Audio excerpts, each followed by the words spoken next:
Hey, this is Andrew McFarlane with StartAJuiceBar.com, your trusted resource for all things juice bar oriented. And today we're going to just be exploring the question if the juice bar business is right for you. How do you qualify yourself as really considering, are you going to take this path on sincerely? Because I know there's a lot of times when we're flirting with the idea of starting a business, there's so many things that come into our mind before we either take the leap or decide not to, and consider why we don't do it. So hopefully this video will shed some light on if you're in a space that's reserved and you haven't taken the leap. Maybe this will give you some confidence to take the leap and to dive into it. And maybe this might hold some people back, rightly so, if you are walking into this situation with presumptions that may not be true, may not be accurate. Having clarity on that will be very helpful, save you a lot of time and a lot of money maybe.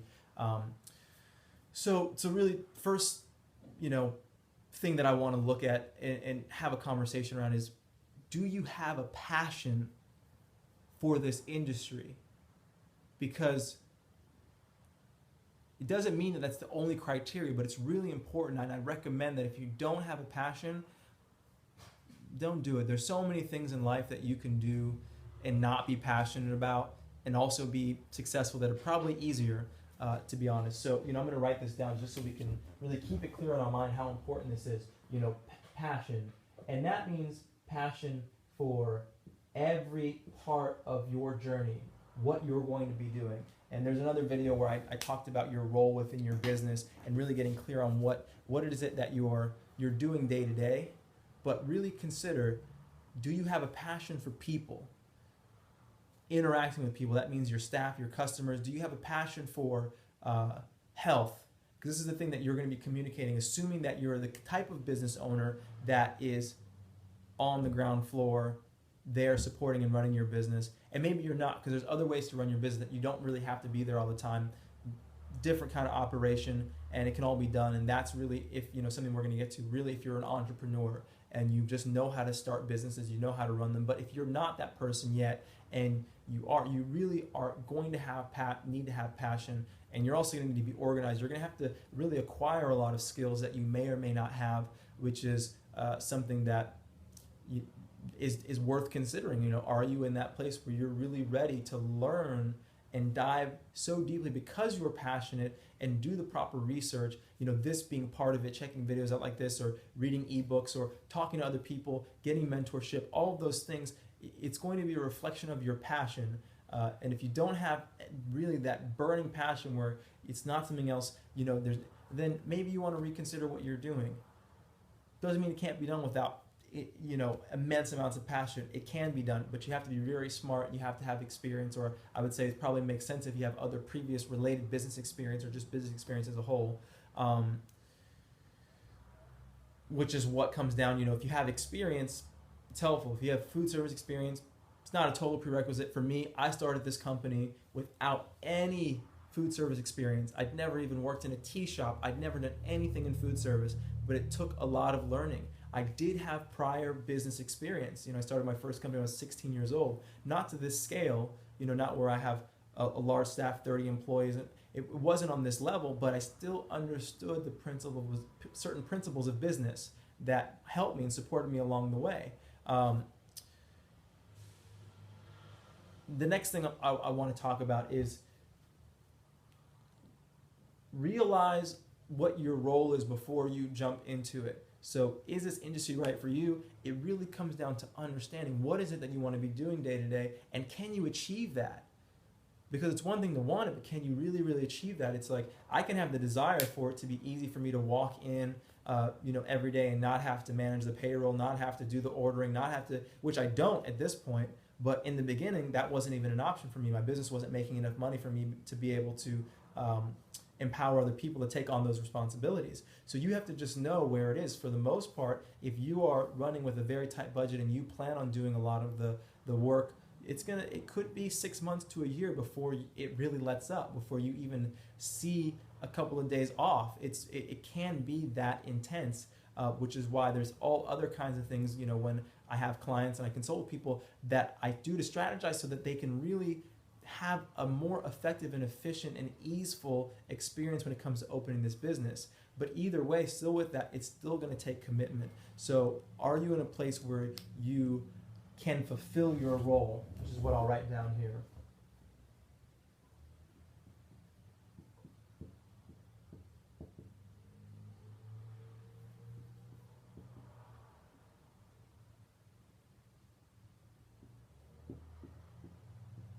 Okay, so, and part of that too, you know, if you have questions on what that's really going to look like and you haven't reached out to me and you want to have a phone consultation, that's fine. I do it for free for people. And just so for this reason, so people can really get clear, is this right for me? Do I have enough money?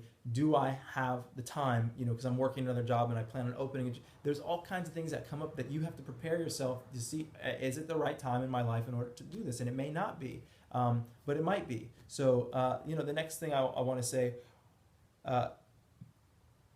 are you good with people? Are you a people person? And I kind of went to that before in terms of having passion for people, but really understand, just to emphasize it even more, this is a people business. It's not it's a customer service oriented business. It's not a business where you are just checking boxes and you're coding, you know, it's not a web design business. It's very different than that. And this is once again assuming that you haven't set your company up in a way that usually takes experience. You really have to know how to run business in order to launch a company, and not really be so involved with all of the people, the front and the back end. It can be done, but you at that point you have some experience, you know what you're doing, and you just establish the company that way. But otherwise, if you're like most people, you're in a place where you're going to be doing most of the hiring, you're going to be talking to a lot of the customers and hearing their complaints. So are you in a place where you're emotionally prepared for that? Does it excite you? Are you really are you excited to serve the people, front and back? You know, and then that's really it when it comes to considering this business. Who are you? You know, are you an entrepreneur? How are you going to start your company? Because if you have other experiences in other business, it may translate. That was kind of my story. And I was also very passionate about this business, which is why I established that it was right for me. You know, I felt confident. And even with that, I learned so much. It's just beyond. It's very humbling how much I learned in the last number of years. But I was in a place where I just am an entrepreneur. I love to start businesses. I love having companies. I love building companies. And is that your nature? Because something else I just want to touch on in this, you know, thought, this philosophical thought, and just even on an operational level, is being someone who likes to make juice is very different than having a juice company.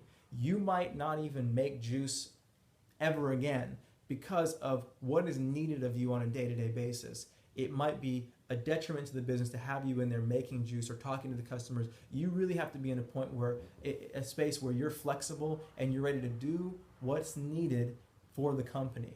And that might look like sending credit apps to vendors, ordering produce, ordering dry goods, you know, organizing certain things, writing an employee manual, all of these kinds of things that you may not have thought of before. You may not have considered that that's what being this kind of business owner might look like, depending on if you have partnership and maybe you guys share that responsibility. There's a lot of creative ways, but just really think about it, because a lot of times, and there's a book that I referenced before called The E-Myth, it talks about being a technician, being a manager, or being an entrepreneur. Now, if you make juice, you're really a technician. And if you manage a juice bar, you're a manager. If you own a juice company, hopefully you are running it as an entrepreneur. But if you are simply doing a lot of technical work and you're not really running it as a company or as a business, you haven't really evolved beyond that technician role, and eventually you're going to burn out. So really consider, what is your role, what you're going to be doing, and at the end of the day, you know, are you really ready to be an entrepreneur if you're not one already? Because most businesses are the same. You're jumping into the juice business, and it's important and it's helpful for you to have a knack for this product. But really, are you someone who's ready to be a business owner? And yeah, we'll just do a brief overview again. Are you ready to be a business owner in business? So, you know, check in. What's your passion level like? Are you ready to really dive deeply into this? And you know, what's that fire? Because where knowledge and skill might lack, passion is going to have to make up. Next thing, can you fulfill your role? Do you know what your role is within this? And can you fulfill it? Are you willing? Are you able? And next, that's even part of this as well. You know, lastly, are you ready to be in business? Are you ready to be a business owner? That's part of your role in the company. Are you prepared to be in a space where you go from maybe even being so close to the produce or even so close to the customers to just doing what it takes day to day and recognizing and knowing what that is, which is really to move from being someone who is a technician to really being an entrepreneur, which are they're worlds apart. So that's it for today.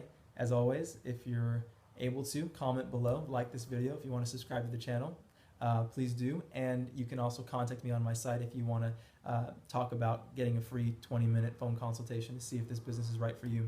All right, this is Andrew McFarling signing out. Have a beautiful day.